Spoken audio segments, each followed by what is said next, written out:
அண்ணி அங்கே பாருங்க அழகா இருக்கு ஒயிட்டோட அந்த கொண்டை இப்படி இந்த இங்கே உட்காந்துருக்கு பாருங்க அழகா இந்தா இங்கே வேற பார்க்கலாமா ஒரே செகண்ட்ல வேற பார்க்கலாங்களாம் சரி நடந்து வர்றேம்மா போ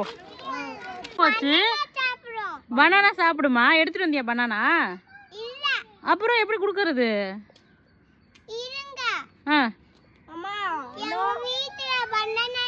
உங்க வீட்டுல இருக்கா ஒரு 400 கிலோமீட்டருக்கு அந்த பக்கம் இருக்கு வீடு எப்படி போய் எடுத்துட்டு வர்றது ஆமா ஹனுமன் மங்கி பாய் மங்கியா பாய் மங்கியா ஒன்றும் போடக்கூடாதுன்னு சொல்லியிருக்கா நான் வாழைப்பழம் கேட்டேன்ல எடுத்துட்டு வந்துட்டியான்னு சன்வி கேட்டேன் அதில் போய் அதை பார்த்துட்டு ஒன்றும் போடக்கூடாதுன்னு சொல்லியிருக்கு அப்படிங்கிறான் thank you Aryan thank you for letting me know அம்மா வந்து நோட்டீஸ் பண்ணல தேங்க்யூ